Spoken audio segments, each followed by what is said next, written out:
we'll be continuing today, the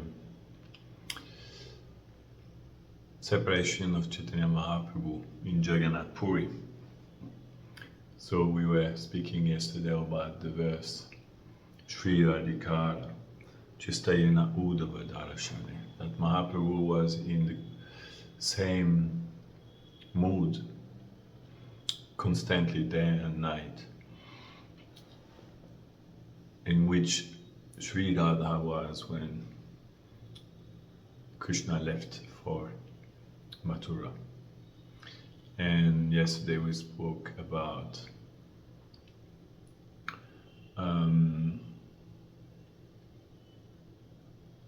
Garga Samhita,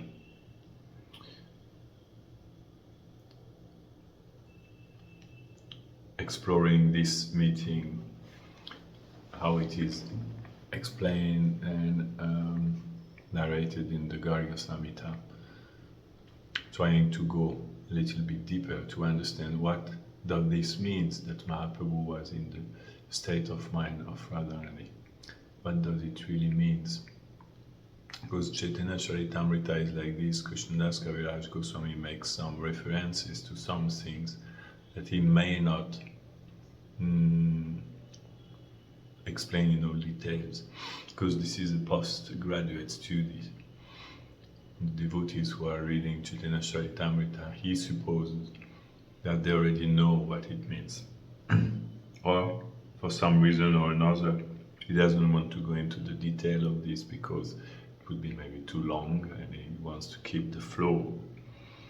But it's good for us when we study Chaitanya Charitamrita to try to connect these verses to the whole reality that they describe.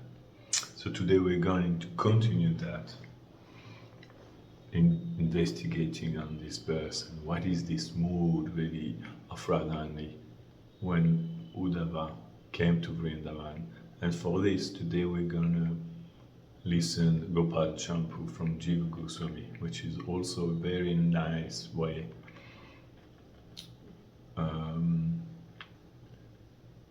that meeting is described.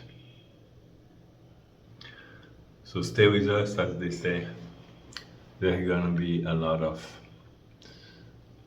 beautiful, heart-melting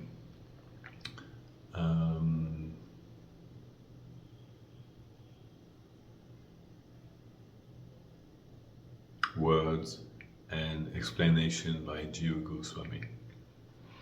Om Ganati Mirandasya Kanam Chanam Shalakayam Chakshur Militam Yena Tasmai Shri Gurave Namah Shri Chaitanya Mano Vistam Stapitam Yena Bhutale Swayam Rupa Gatamayam Datati Sapadam Tikam Namo Mahavadanyaya Krishna Prema Pradayate Krishnaya Krishna Chaitanya Namne Goradvishe Namah Shri Krishna Chaitanya Prabhu Nityananda Shri Advaita Gadadhar Srivasadi Gaura Bhaktavinda Hare Krishna Krishna Krishna Hare Hare Hare Rama Rama Rama Hare Hare Namam Vishnupadaya Krishna Prestaya Bhutale Srimate Bhaktivedanta Swaminiti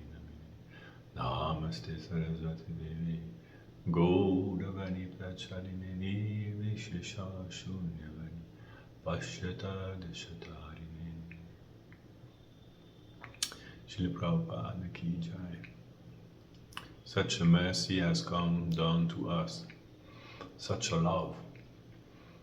The only problem is that we are not able to really understand that love. This is our main problem. If we would really understand how much love has come to us, in the hands of Srila Prabhupada, we would just cry. Just day and night. Sometimes I'm thinking about this and I am thinking, if I mean, really, with everything that I have heard in my life and that I have at least understood to a certain point, with that, really, the only uh, really proper thing that I should be doing would be crying all day long, my heart melting completely in the fascination of all that love and that mercy that came to me without myself being very qualified for that, without having really done something valuable to deserve that. It's like the Brahmana, in South India, Chaitanya Mahaprabhu met that Brahmana who was reading the Bhagavad Gita upside down because he couldn't read the letters. He couldn't read. And the other Brahmanas, they were mocking him because they were making fun of him because he was holding the Bhagavad Gita upside down. But as he didn't know how to read, then he didn't realize that he was holding the book upside down. He was really ignorant of any reading. Couldn't even say which is the up or the down of the letters. But he was crying. And so Chaitanya Mahaprabhu became interested. And he came and he asked him, "Oh Brahmana, what are you doing? Why are you crying like this?" And the Brahmana told him, "Actually, I'm crying because I cannot read the book, but when I open this book and I think how Krishna was there standing in front of Arjuna on the battlefield and speaking directly to him, and how Arjuna was so fortunate to see the divine form of Krishna just in front of him like this, the unlimited beauty of Krishna. And when I open the book, I see that picture appearing in my heart and in my mind of Krishna standing in the chariot and Arjuna in front of him. And I wonder how beautiful a scene this is." And then I cry. So that's a proper reaction to Bhagavad Gita, because his heart was soft enough to realize, wow, how much grace is coming to me, that I just understand this mercy that Krishna came and he was in front of Arjuna, and so Krishna is so merciful that he can come in front of us and reveal to us his beauty and his form and speak. Just that was enough to make him cry. But we have received much more than the Bhagavad Gita, of course. I mean, we're not in front of Krishna like Arjuna, but that Brahmana only had the Bhagavad Gita. We have the Bhagavad Gita, the Bhagavatam, the Chaitanya Charitamrita, all the books of the Goswamis. So really, properly speaking, we should be also crying all day long, realizing or being so shocked by how much love and mercy came to us. So we need to think about this and to realize that actually we're missing some point. We're missing some point. We should be more grateful for all that we have received. We should. Sachinanda Maharaj said one day something very beautiful. He said, we should every day take a shower in the water of gratefulness. Every day we should bathe ourselves under a shower of gratefulness. Taking some time every day to really thank Krishna from the core of our heart and our acharyas for everything that they have given to us. It's amazing, it's completely amazing. And here we are in Chaitanya Charitamrita, and now we're coming in front of some verses that are far, far, far beyond the Bhagavad Gita and what Krishna said to Arjuna, even though it is also connected and this is also present in the Bhagavad Gita in a hinted way. It's there in the Bhagavad Gita, but it's not developed. It's hinted at by Krishna. Krishna mentions all this, but it's hinted at. And here in Bhagavatam, Chaitanya Charitamrita, and all these Garga Samhita, Gopal Shampoo, all the books of Rupa, Sanatan and Raghunath and Jiva, it's really unpacked and unfolded. So here we are in front of that beautiful reality, and we need to really take it at heart. So Kaviraj Goswami says, Shiradikara Chestayena Udava Darshani, Hemata Darsha Prabhu, Ayana Tridini. Shri Chaitanya Mahaprabhu's state of mind, day and night, was practically identical to Radhani's state of mind when Uddhava came to Vrindavan to see the gopis. So what we read yesterday about Uddhava's visit to the gopis from Garga Samhita was very beautiful, very deep, very intense. These are things that we can hear again and again and again in our life, because we will never realize it enough. And the more we listen to it, the more it will come into our heart. Spiritual reality is realized by hearing with the proper attitude. So the more we hear, the more we will realize by the mercy of Krishna. Depending on us, sometimes we are able to hear one time and then remember regularly and meditate upon the topics. Sometimes we need to hear more time. Some people it's more difficult to think and remember. They prefer to hear again and again.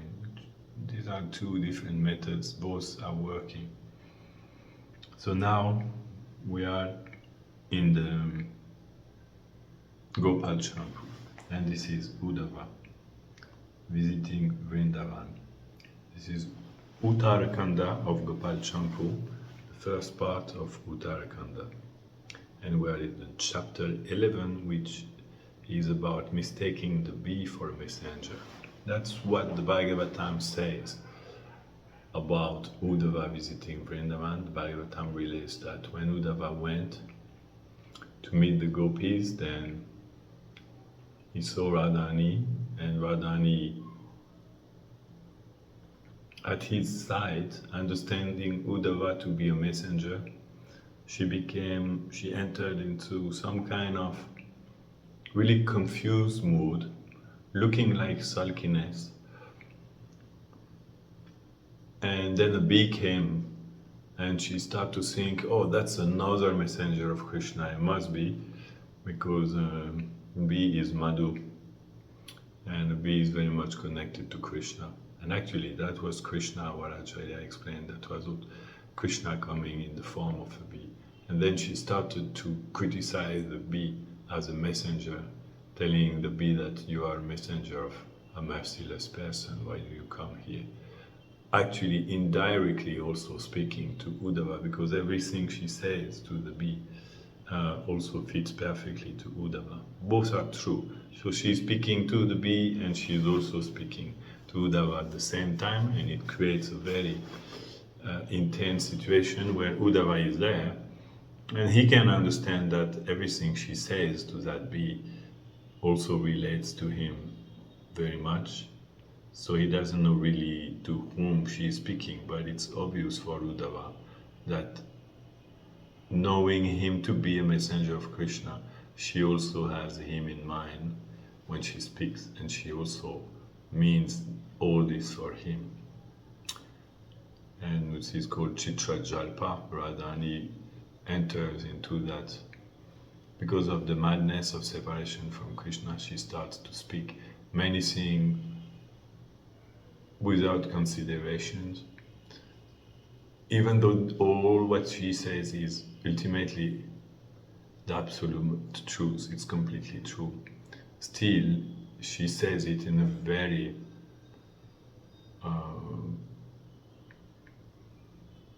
how to say, very, very straightforward way and very confused way. She also herself become confused in her speech. Maybe we take one day and look at this discussion, but today, already in the Gopal Shampoo, that's what also Jiva Goswami starts to describe.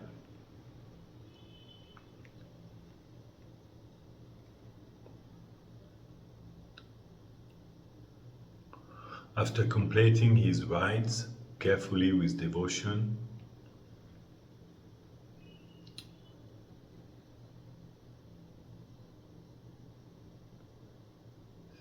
in the morning, after his morning bath, so that's in the morning, Uddhava left not too far from the gopis.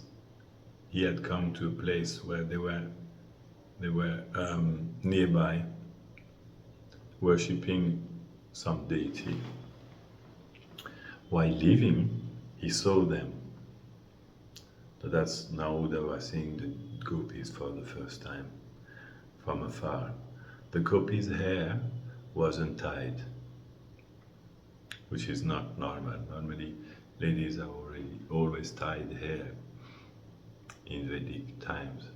But the gopis' hair was untied, their clothing soiled, and their effulgence dull, as if glowing coals had been covered by smoke and ash. But their eyes were restless to see Krishna. Because of their heavy breathing, their lips had cracked and their faces had dried up. They appeared like deer frightened by forest fire. This is a very intense description. Of course, we are now dealing with an intense subject. The subject in itself from Chaitanya Charitamrita is intense, and then when we dig deeper, of course, what we discover is not a comedy, it's a tragedy. It's the tragedy underlying Krishna's every pastime. Because all the pastimes of Krishna are not a comedy, they are a tragedy ultimately for those who understand them. Comedy is a funny act with not so much consequences, funny drama, just for having fun in life. Tragedy is a tragic drama. And the definition of a tragedy is that at the end someone dies. So tragedy is very heavy, and it always includes some very difficult ending, or at least very difficult time in the unfolding of the events. So our life is a tragedy because we all die at the end of life. So many people think that life is a comedy, is just for having fun. But it's not. That's the very dangerous mistake of material life. It can look like it is a comedy, but it's not, because we all die at the end. And so that's a serious thing. And we have to prepare for that. It's really a tragedy.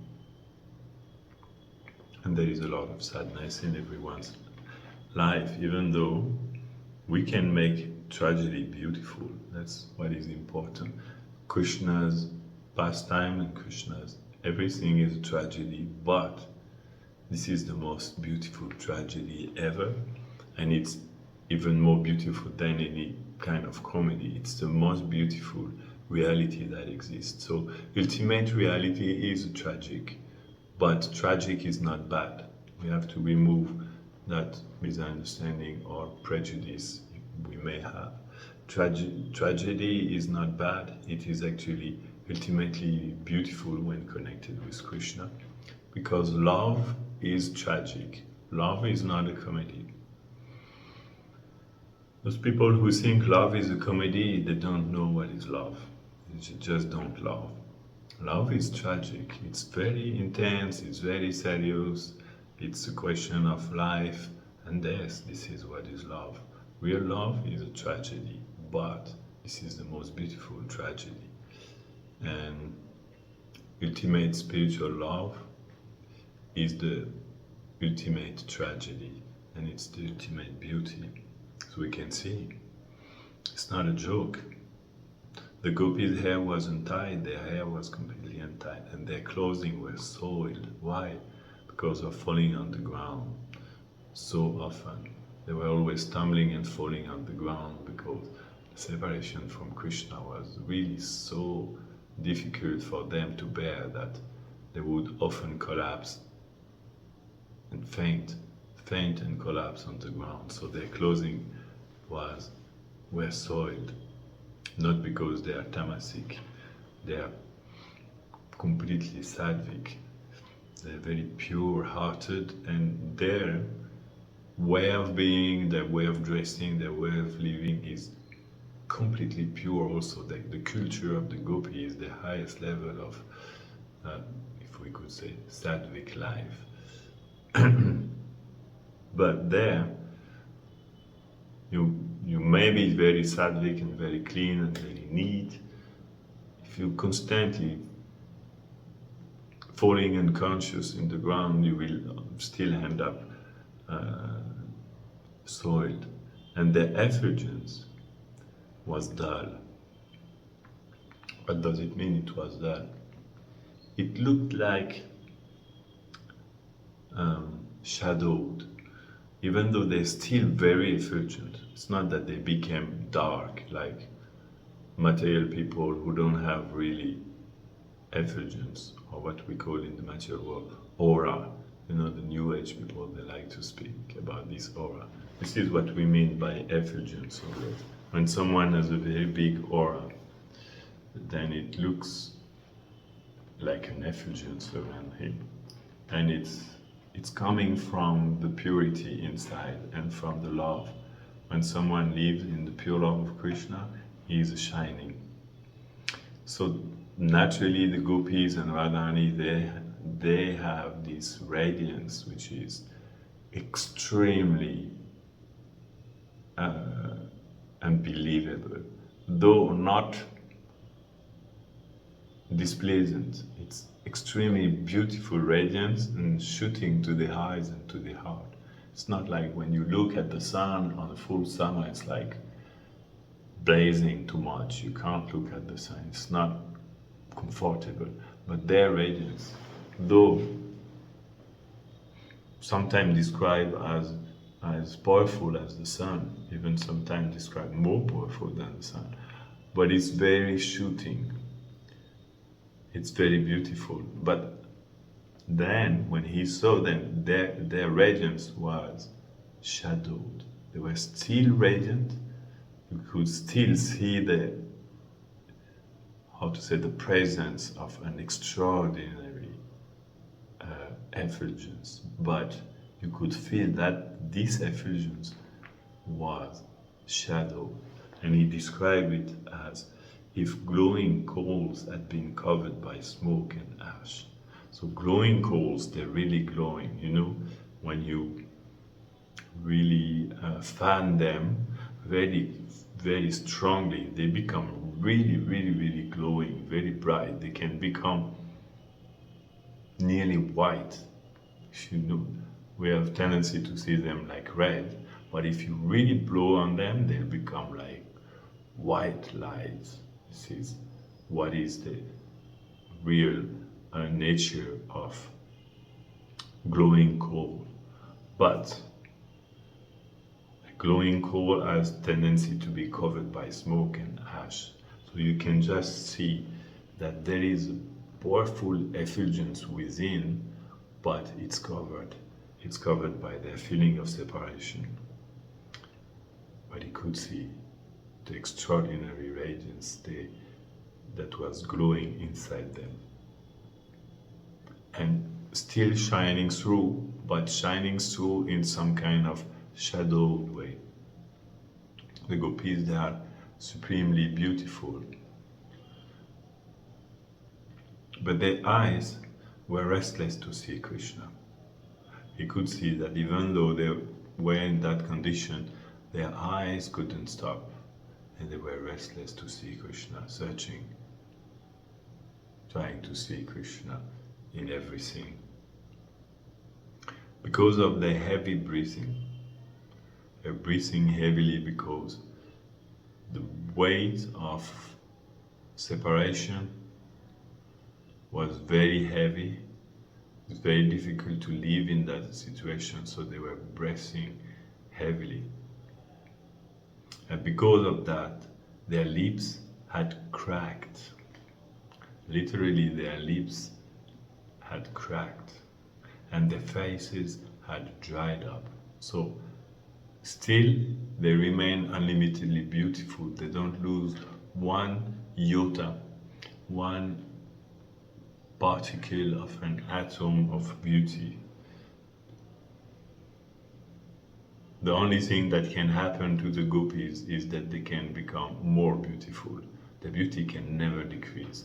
It can only increase. So whatever situation, whatever emotion appears, like this separation, it can only be an increase of beauty, an increase of sweetness.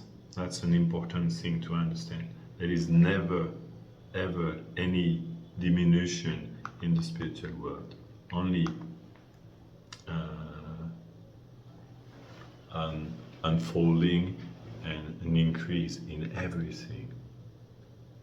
So even though they were like this, they were extremely beautiful, with cracked lips and faces dried up. But you know, if someone is really, really, really beautiful, even if that person has cracked lips and face dried up, that person remains still very beautiful. But they appeared like deer frightened by a forest fire. Happened that they looked like if they were deer, completely frightened because a wild, raging forest fire was nearby them or surrounding them. This was their appearance. Have you ever seen a forest fire? A forest fire is not a campfire, it's an entire forest burning. I've seen once when I was young with my mother. We were on an island in the Mediterranean Sea, which is called Corsica. And you know, in that region, like also in California, there is very often fires, wildfires that happen during the summer. And I remember we would see often some devastated areas completely burned where the forests were just everything black, turned to ashes, no more forest. But one year we had to pass, or somehow or other we came, and just on the border of the road was the forest fire. Like we were like 10 meters,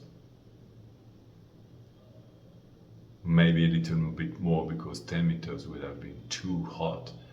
Maybe 50 meters, something like that, from that entire forest that was burning in flame. And we were in car, and I remember we stopped to watch, and it was we didn't stay a long time because you rather go fast, but it was protected because there was a distance between us and the fire where there was no trees.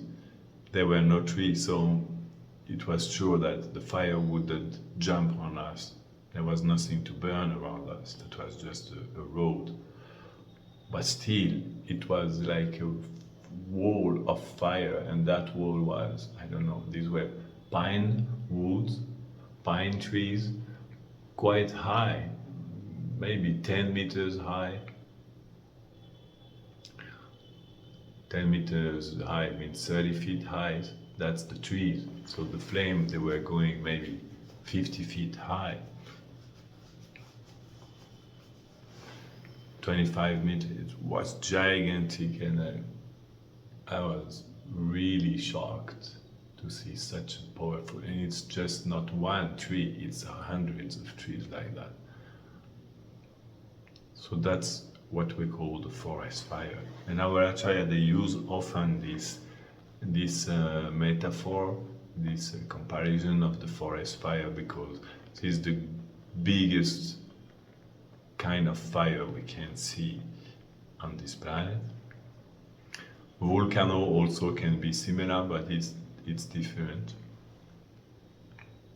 So they appear like they were frightened by a forest fire. Which forest fire? The separation from Krishna. And they were completely frightened by that feeling that was burning all around them. And because of that, their eyes, their faces were dried up, their lips cracked. So this is showing us what is the kind of beauty that Uddhava saw in the gopis. And that's what Mahaprabhu came to experience in the Ganga. That's the state in which Mahaprabhu was. Mahaprabhu was like those gopis, same conditions, same state of mind. He was experiencing the same thing. He wanted that because he knew inside that experience is actually the most beautiful experience of love, as strange as it can be. The mystery of God is very difficult to understand, and the mystery of the pure love for Krishna is even more difficult to understand, extremely difficult to understand. But this is, now we're reaching, this is the heart of the mystery of prema, that it looks externally like something like devastation, but internally it's the most beautiful experience of love that exists. Internally, that state is actually an external manifestation of an internal unlimited experience of love in the feeling of separation.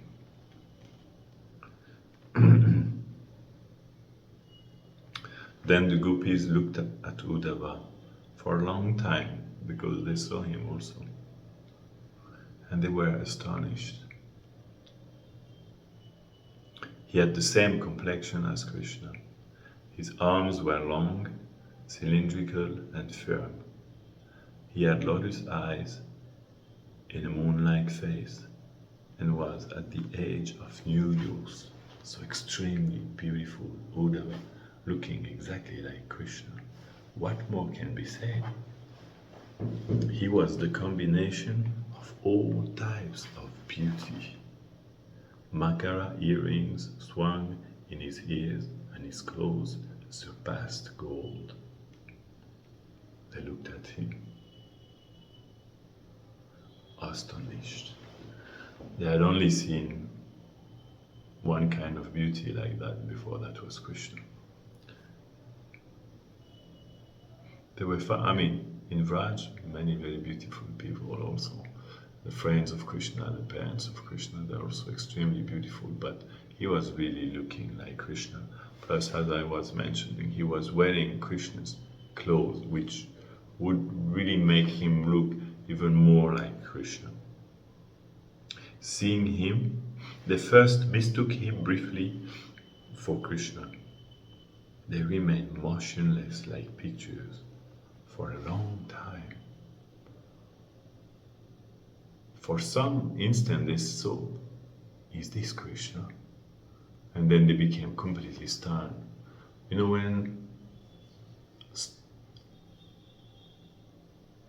Stamba, being stunned, which is one of the Astasattvic above, manifest in Krishna Lila. A person becomes stunned, the time stops, and you can never say how long they remain stunned, because the time doesn't pass Goloka. Time is a very mysterious factor in Goloka. It's not working at all like us. In the pastime of Krishna, there can be a pause at some time where everything freezes. For how much time, nobody knows, because it's on the plane of eternity. Everything freezes because the feeling, the mood, and the love at this moment are so beautiful that they can't pass. They have to froze in time, because everybody doesn't want to leave that moment. It's such a beautiful feeling that it freezes and everybody is there. That's in order to let the people experience that moment longer. For how long? Nobody knows. Nobody knows, because it's in eternity. So they don't know. I guess nobody else knows. And that's very beautiful to understand. Another thing very beautiful to understand is that in Krishna's pastime, whatever happens actually always continues in the present, in some dimension. So there is always somewhere that moment happening, that the gopi, they froze when they saw Uddhava. And even though after that the pastime can start again, still that moment will remain frozen in eternity forever. And they can reconnect to that moment at any time. That's why we said the pastimes of Krishna are eternal. So anyway, this is the transcendental nature of the time in Vraj. It's a very beautiful topic. Shiva Maharaj explains it many times in Krishna Sangati. How beautiful is this reality. So everything froze and they remain motionless like pictures in that astonishment, first sight of Uddhava. But then the pastime also has to continue. So though the gopis noticed that Uddhava resembled Krishna, they did not mistake him for Krishna out of illusion, since they had spiritual eyes. That's what I was saying last time. First, Jiva Goswami stated that first they mistook him, and then he said they didn't mistake him. That means they mistook him only for an instant, only for that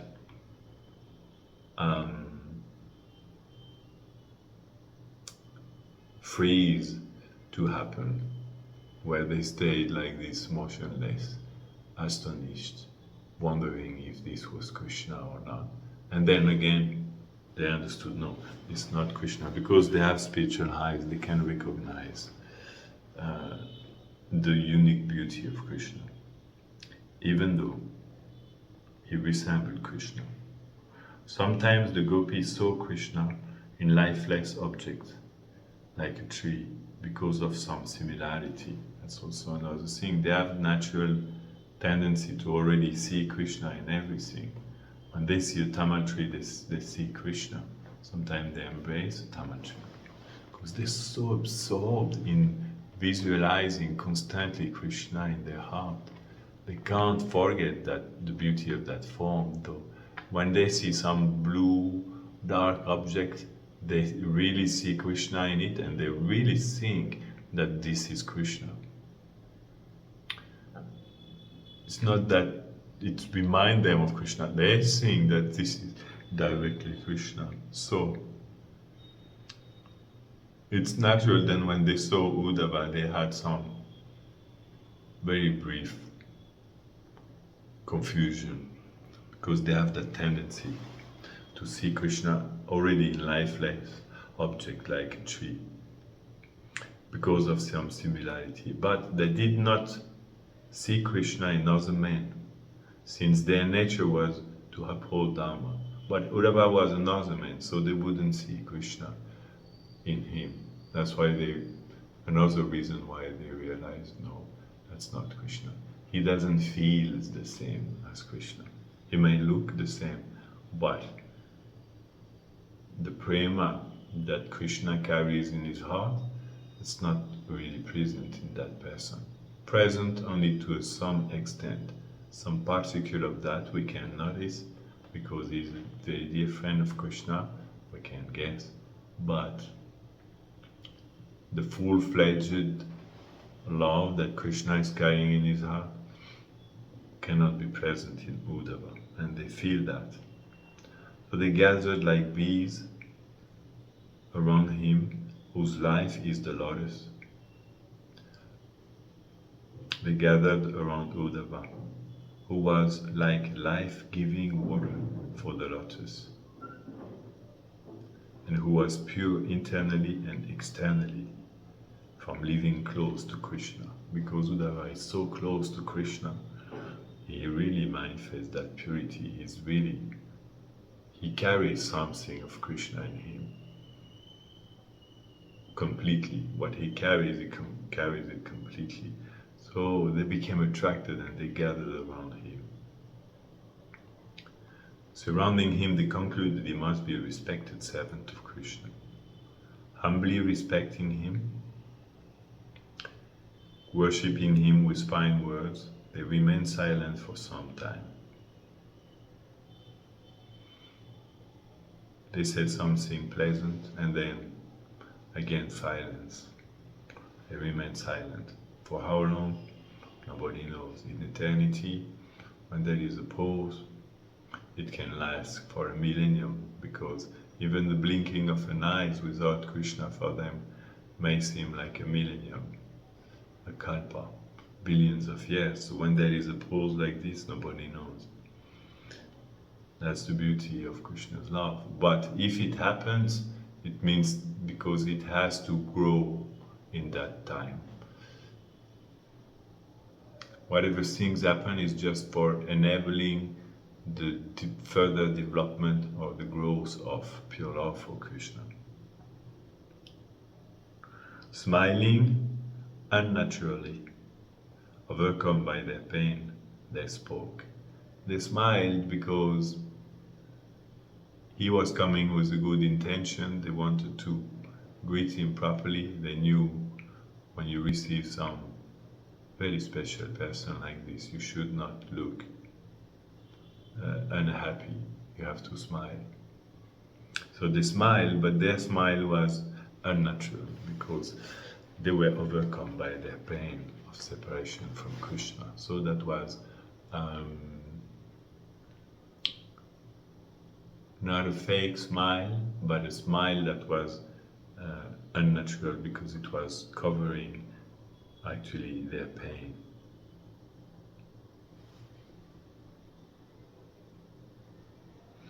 So they told him, we know that you must be an associate of Krishna, the Lord of the Yadus, because of your fragrance. They smelled that he was an associate. How wonderful this is. So beautiful, they could smell.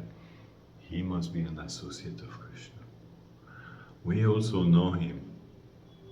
What can we say? We are most miserable. Because he has given you an order, you have given up the wealth of material city and come to this village. We understand clearly who you are. So they are the greatest sages. They really understood, okay, we understand who you are. We understand why you came. We understand everything. If you say that you've been sent by your master, by Krishna, then don't say, I have come just to console you. Don't tell us that. The cause of your coming is his father and his mother. We know that. You've not come to console us gopis. You've come for his father and his mother. If there are some other cause why you came, then these are your own purpose. But it's not possible that you're coming for us. You must have come for his father and for his mother.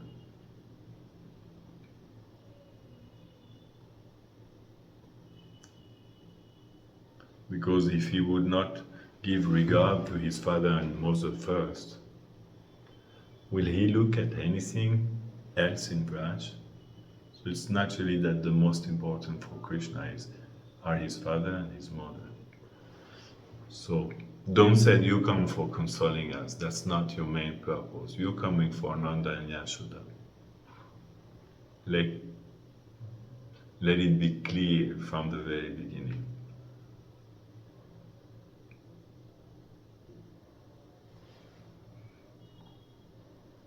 I'm skipping some things because it's very long, so I have to skip some things. You can read it, all the details if you want, but I'm at the same time I'm just taking what is very refined, removing some side explanations.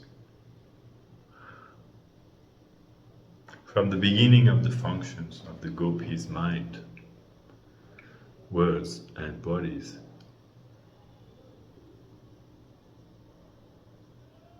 knew only Krishna. I don't understand this sentence, but that means the mind, the words and the bodies of the gopis, they knew only Govinda from the beginning. They were completely dedicated to him alone, and did not know external good and bad. That's their nature. Their mind, words and bodies only know Krishna. They're completely dedicated to him, and they don't know what is good, what is bad. In separation, they became disturbed by pain. This was observed by outsiders. Though Uddhava arrived in Braj to pacify anyone in general, the gopis surpassed all normal limits in their upheaval of pain. What more can be said? They revealed Krishna's confidential message carried by Uddhava in their attractive songs. My heart thus burns. What more can be said of their incomprehensible state of madness in separation? This is what Mahaprabhu comes to experience.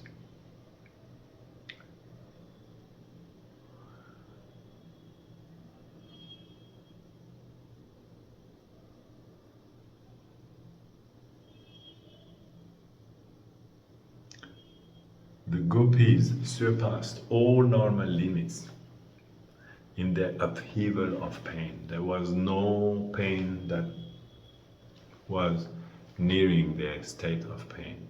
They were surpassing every other reality of pain that could exist.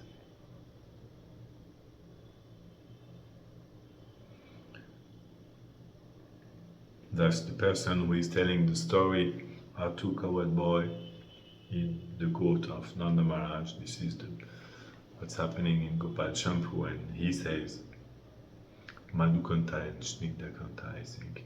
He says, my heart thus burns, to speak about the incomprehensible state of madness in separation.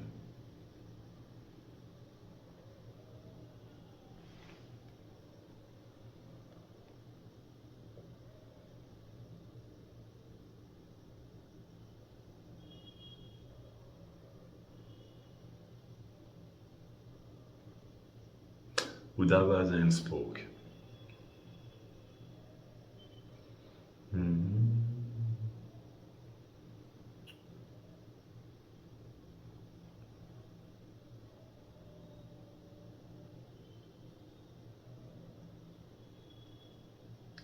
he said something, let's say, Uddhava said, oh, waking up, I can somehow destroy the sorrow produced during my dream, because Radha, who experiences a direct meeting with a lover and thus gains joy, is my support. I will expand on this. A profound condition of Radha's mind filled with manifestations of Krishna appears now and then.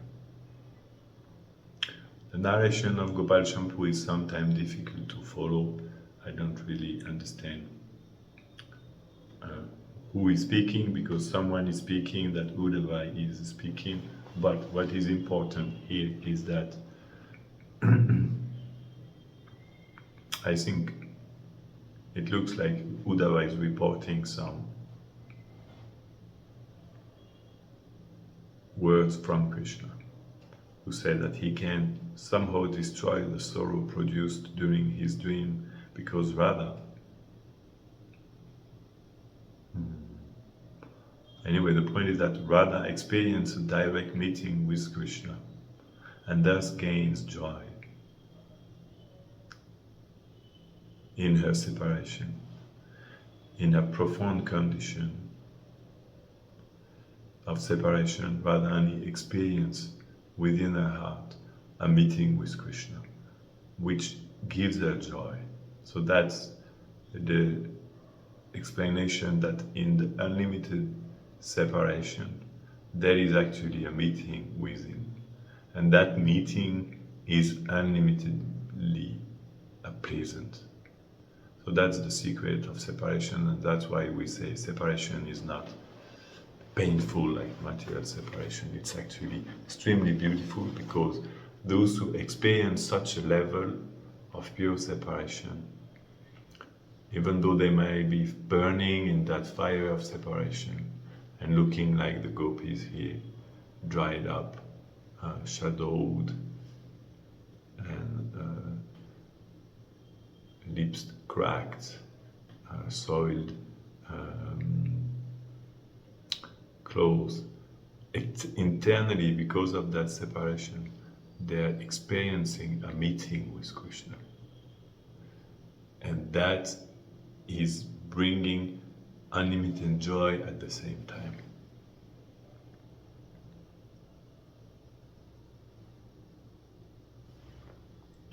That mental condition became much stronger on seeing Uddhava. That state of anger overcame mental propriety. Under the control of impressions arising from seeing the messenger, she thought that a bee was another messenger. So now comes the confusion of Radharani. She sees Uddhava, and her state of confusion, of seeing Krishna within and not seeing him outside, she is experiencing at the same time separation externally and internally, meeting with Krishna. So unlimited pain and unlimited bliss at the same time. And we have to understand the only way to survive the external unlimited pain of separation is that inside is the greater unlimited bliss. Otherwise it would not be possible. A person would die. But because on that level of separation, Krishna never abandons his devotee. Krishna says, declare it boldly, O Arjuna, my devotee never perish. Because Krishna maintains his devotee internally and then appears in the heart of whoever feels real separation from him, and gives to that person a higher bliss than the pain of his separation. So ultimately it's blissful, even though it's externally also painful. That's why we say that actually this kind of separation from Krishna in pure love is actually the greatest experience of bliss, because the bliss experience within overshadows the pain of separation experience outside. But it doesn't mean they don't experience it. They experience it, and they feel that pain. They still feel that unlimited pain, but they also feel simultaneously unlimited bliss of meeting Krishna within that forest fire of separation. This is the very deep tattva of union in separation, or meeting inside the separation. And this is considered, Srila Prabhupada explained in Krishna book, as the highest experience of Krishna, the highest experience of love. So now she starts to speak with the bee. And I'm not going to explain all that discussion because I guess many of you have already read many times that description, and it's very similar here. Her talk with the bee. There may be some little detail we can mention that I found. What she says to the bumblebee, which are more beautifully described or detailed than in the Bhagavatam. Like she said, we thought Krishna would not leave us. Now she is explaining her pain. We thought Krishna would not leave us, but he suddenly gave us up. What can be more condemned than this? I surmise that he has no fear of giving pain to others, because he has a body which destroys all others. So that's Radhani's Chitra Jalpa. In that mood, she becomes now starting scolding Krishna. Doesn't mean her love for Krishna decreases, but she's fighting her love for Krishna because externally it brings pain, and she's sometimes like in that unlimited feeling of separation, even though within there is a greater unlimited feeling of bliss due to meeting of Krishna. Sometimes they don't realize it, and they still remain, even though they experience it, they don't believe in it, they doubt. They see, but no, Krishna is not here externally. So what I feel inside, that unlimited bliss of actually meeting Krishna inside, must not be true. It must be just an imagination of my mind. So they identify with the pain of separation. But that's why they're not dying, because still they're experiencing that unlimited bliss. They just don't believe it. But it doesn't mean that it stops when they don't believe it. It's still there. You understand? So this creates really a very special situation. And then she becomes angry at Krishna because she said, he has no fear to give pain to others. He has a body which destroys all others.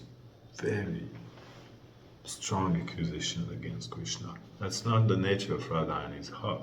Radharani's heart is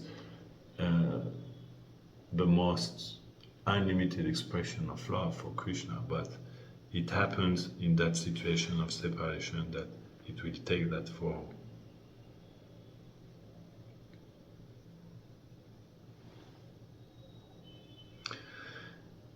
One sees that he takes happiness simply in giving suffering to others. So that's what she says to the bumblebee, accusing him. What else does she say? In this way, Radha, stating her misfortune, began crying. She started to cry. What more can be said of her state of madness? So many times the devotee who is telling here the story just said that he has no words to describe. He said, what more can be said? What can be said? He said, I don't have words to describe what I'm speaking about.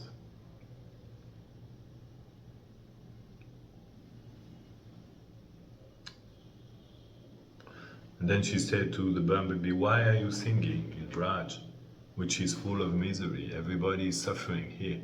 Why do you come to sing here?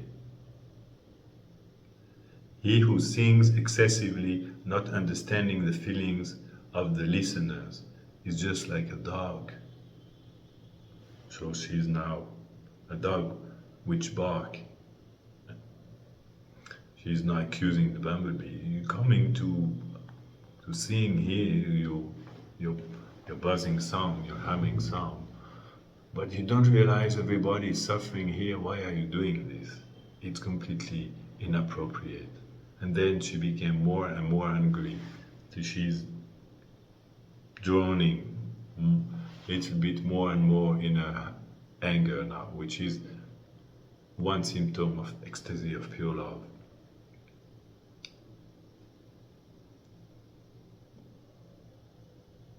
If you say that Krishna established the relationship with us a long time ago in Vraj, then you're just a fool, because you are singing of a worn-out relationship, which is now finished. Krishna is gone. And the poets, they don't praise past relationships. They praise present relationships of praiseworthy people. The bards never praise previous existing sounds of a king. There is no interest in praising something that is no more existing. It's useless. Praises are for things that are existing. So don't say that you're praising something that was existing in the past, that Krishna really loved us. We don't care, now he's no more here, so there is no need to say such a thing. But still,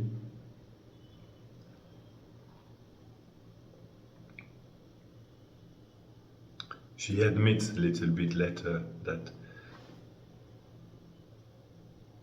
Krishna takes away the suffering of the people, and his name will deliver us from the pain of separation. So she's going from one feeling to another feeling. Now she realizes. She says so many beautiful things. That's a beautiful discussion. We could take the time to go through, maybe one time. First, we also took his words to be most remarkable, just as you do.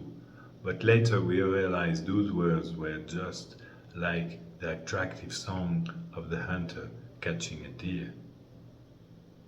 What do we do when we are now faced with unsurmountable grief and shame? Okay, Krishna was kind, he was so kind, unlimitedly kind to us, but then he left us like that, half dead. So, what do we do now when we are facing this insurmountable grief?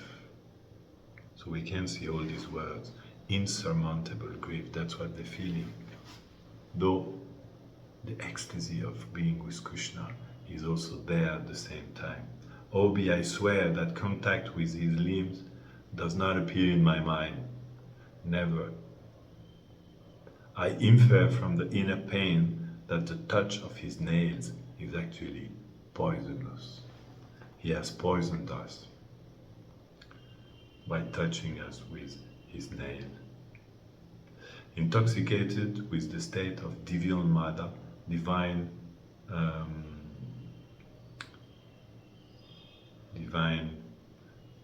madness, due to intense feelings of separation, Krishna's Sphurti appeared. That means now at that time the Krishna appears in the heart of Radhani, and then she sees Krishna, he's appearing in her heart.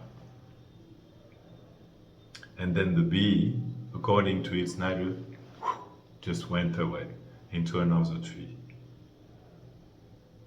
And Radhani changed her mood, and she came into the mood of a lover separated after a quarrel. She felt, oh no, I've been too harsh with you, with Krishna, and now he went away. And then she said, oh, I have been harsh. I've been used abusive language to Krishna's messenger, because the bee does not understand what I said. It has left. He sent the bee because he has no other lovers and wants to protect us. Now she's reverting completely. Krishna really wants to tell us a beautiful message because he loves nobody else than us. Nobody else than us. So he sent that bee, but I have criticized the bee, and now I have thrown fire on the lotus of my own heart. So that she is coming into another state of mind, which is called Kala Antarita, which is what she feels after being harsh with Krishna. She regrets and she realized, but no, I love Krishna. Why did I spoke like this? Why was I so harsh like this with even the bumblebee? And she realized actually what I did was I've just thrown fire on the lotus of my heart. So now she's entering into another mood. Then Radha started to cry, and now she's crying, crying, crying. Seeing that, all of her girlfriends, they're also starting to cry. But then looking at the path that the bee took, she saw the bee, or maybe another bee, like it, suddenly coming back. She began to speak with distorted speech, mixed with excessive shivering caused by confusion. Now she wanted to repair her mistake, and she wanted to say, "Oh, dear friends, the bee has returned." But instead, she stuttered, "Pi, pi, pi, pi, priya, saka, pu, pu, pu, pu, puna, aga." She could not say properly because too much emotion was there. She was now regretting to have been so unkind with the bee.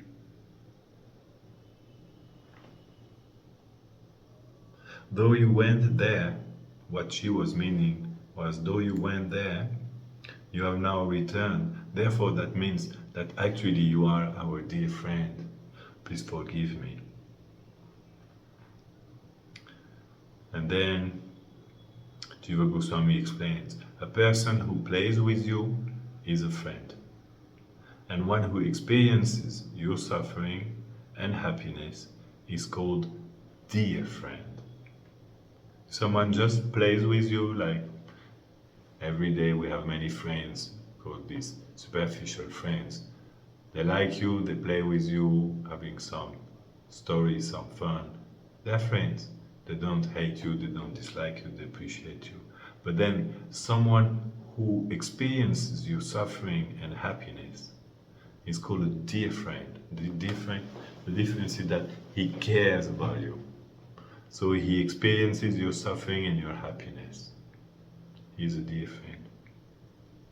And one who lives with you during the suffering is called a very dear friend. So that means sometimes your friend, a dear friend, will experience your suffering and happiness, but still he will remain a little bit distant. He understands it's not that he will enter the suffering with you, but a very dear friend. He will live with you during your suffering. That's what this verse is there. It's a very beautiful reality. But then when she came to utter the word beloved, because she asked mentally, has my beloved sent you? And then she wanted to pronounce the word beloved, and then she fainted on uttering the first syllable. She fainted, she collapsed. Uddhava lost his self-control, and the Saki lost their power of intelligence. In that state of fainting, with increasing bewilderment, she spoke as if in a dream, while thinking, oh, how can I repay the bee? Please choose. Tell me, what do you want? So Uddhava there is looking with the Sakis. She tried to say something, and then she fainted just by saying the first syllable, beloved. Priya. She said, P. And then she collapsed on the floor. And still she was collapsed, fainted, but in her dream she said, oh, I have offended you. Please tell me, what can I do? What do you want to repair my mistake?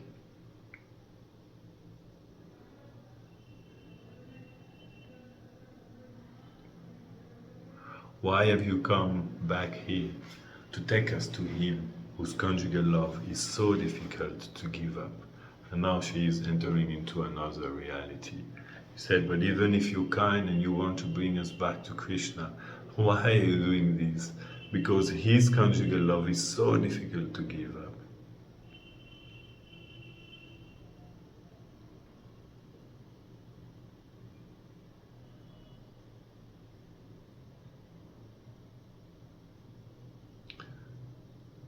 Your nature as a bee is normally to give happiness to everyone. And since you are my friend, why do you take me? Why do you bring me to that reality that Krishna is living there in Mathura with some other girls? You and Krishna, you do not know my sorrow. Therefore, do not try to take me there. Me who is suffering in separation.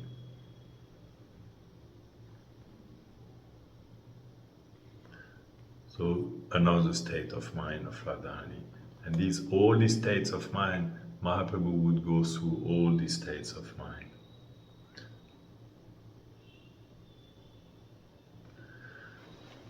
And then, a little bit further, she said, in his mind, Krishna comes daily to Vraj. If he remembers his father, mother, his many friends, and even us, his 40 should rather directly appear to his parents and friends at all times, sprinkled with that pure nectar. We will die.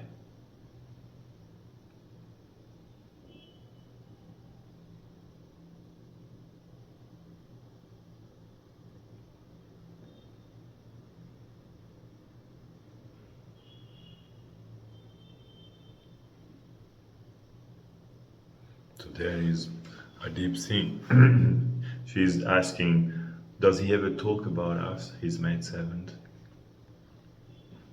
And in a private place, seeing Krishna's form nicely dressed in clothing made by us. Sometimes the bee says to him, do you remember those servants, the gopis? Though you are far away, you should meet with them. So it's another thing, some kind of hope that maybe the bee is telling these nice things to Krishna. And then again she becomes to lament. Will he again lay on our heads his aguru-scented hand? Then she experienced his trunk-like arms to be like pillars of pride. She now feels the arms of Krishna. Possessed by the fire of separation, she fainted again as she uttered the word arm. Will he lay on our heads his aguru-scented hand? Then when she said that, she fainted on the floor.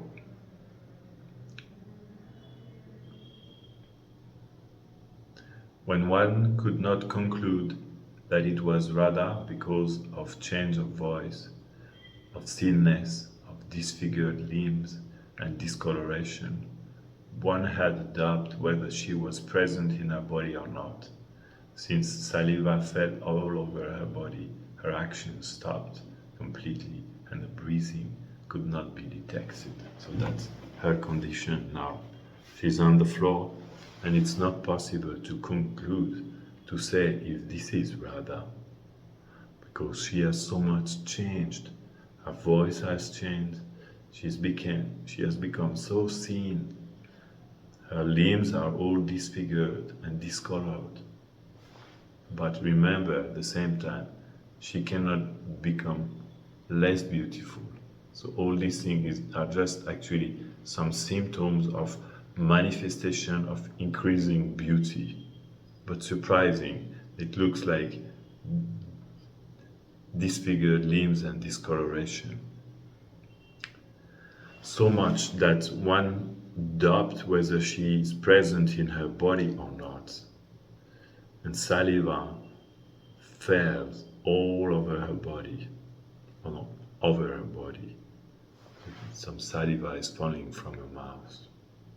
Her actions stopped completely, and her breathing breathing could not be detected. O Krishna, beautiful Radha has faded in separation from you. Her soft heart has become sometimes cruel. She has given up her shyness. The sweet smile has faded from her face. When most dear Radha falls into this condition of separation from you, my heart, on thinking of this, develops extreme pain. O Krishna, most attractive among all things. Krishna is most attractive among all things. There is the pain of separation by which one becomes completely void. There are certainly dissensions and the obstacles caused by quarrel with you. My mind, thinking of the miserable condition of Radha's mind in the Prakata pastimes, becomes bewildered. This is what we have to feel when we see all this.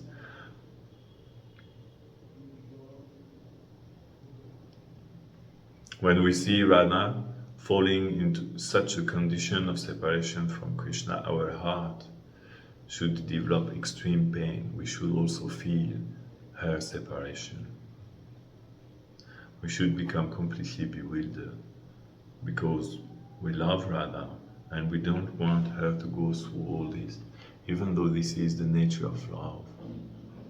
Very difficult to understand pure love for Krishna, but it's so intense. We're always surprised to see that level of intensity of love. I will stop here today because this is the end of chapter 11. And this is